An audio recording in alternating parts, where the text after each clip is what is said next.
SOS Startup. Et c'est déjà la troisième séquence. En compétition pour la Startup de l'année. Ah voilà.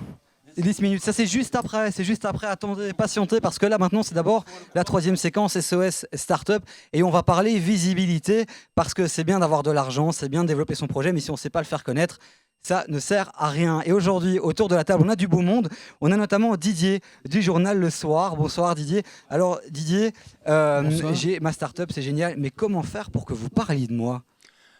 C'est simple, venez chez nous. Il y a peu de journaux qui finalement parlent de nouvelles positives. Je crois que beaucoup de gens se ruent un peu sur les nouvelles négatives, les entreprises qui licencient ou que sais-je. Nous, on a pour vocation, parmi nos vocations, de parler des gens qui ont la culture du risque. Et donc, je pense que ça vaut la peine d'être épinglé. Il y a peu de journaux d'information générale qui parlent d'entrepreneuriat, nous en sommes. Mais c'est un peu pour la boutade. De façon plus générale, je dirais que ce qui attire les journalistes en termes de start-up, ça a été dit, c'est évidemment l'idée neuve, sentir qu'il y a de la passion et évidemment cette fameuse règle du storytelling, venir avec une histoire.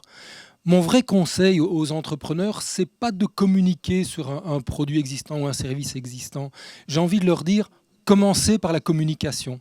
C'est le vrai conseil qu'il faut leur donner, c'est commencer par communiquer, à imaginer votre communication, parce qu'elle va vous obliger à resserrer votre message, à être beaucoup plus précis dans votre offre, et ça va vous obliger à penser directement votre business par le consommateur. Alors, vous nous dites, venez toquer à notre porte. Oui. Ouais, bon, ça c'est bien joli de nous dire ça. C'était la boutade. Ouais, mais ça veut dire quoi, toquer à votre porte ? On vient, on doit payer, on vient...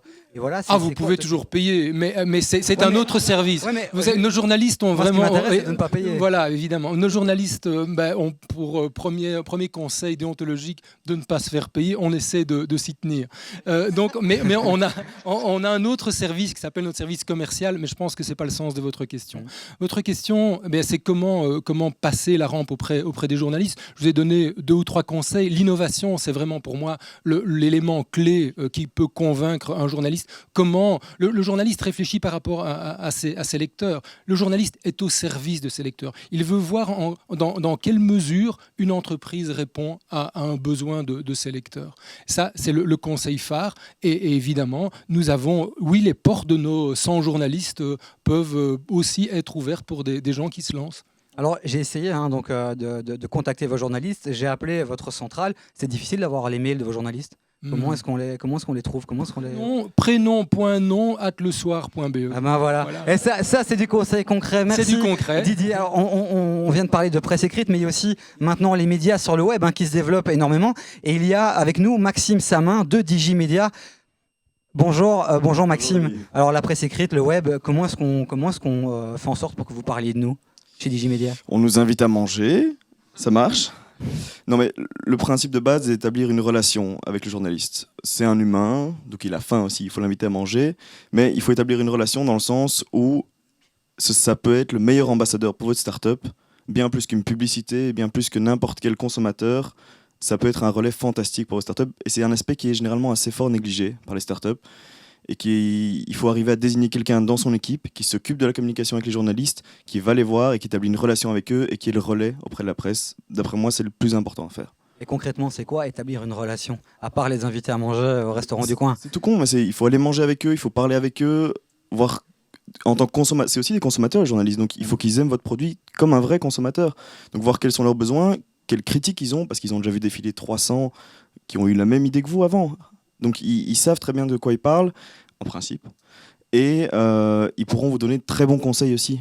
Donc allez manger avec eux, prenez le temps, et ils auront du temps pour vous, s'ils sont intéressés par l'idée évidemment, mais il faut aller les voir. D'accord, merci Maxime. Alors aussi dans l'univers des nouveaux médias, il y a aussi les réseaux sociaux et on a avec nous le Jedi des réseaux sociaux. On a Mathéus. Bonjour Mathéus. Bonsoir Mathéus. Alors dis-nous un peu comment on peut faire parler de son projet sur les réseaux sociaux sans devoir dépenser des centaines d'euros. C'est peut-être là le plus facile, c'est qu'on peut se passer de tout le monde là. Si on a un peu la fibre à raconter son histoire, lancer une entreprise, c'est raconter une histoire.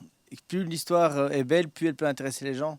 Moi, souvent, les gens viennent me voir, parfois avec des histoires qui ont déjà commencé. Moi, je dis, si on a une idée, on peut commencer directement à en parler sur les réseaux sociaux au départ assez proches. Et au final, ben, 1 an après, 2 ans après, on aura déjà tout le fil de l'entreprise qui sera fait. Et donc moi je pense que c'est ce que je conseille souvent. Tu as une idée, tu vas te lancer, tu peux ouvrir une page Facebook et tu commences à raconter ton histoire.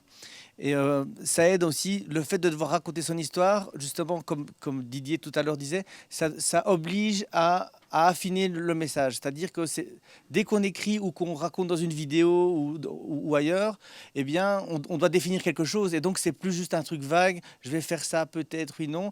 J'écris, donc je dois finalement mettre mes idées sur quelque chose. Et donc, ben, ça c'est quelque chose de concret. Et une fois que c'est concret, ben, on avance un peu plus.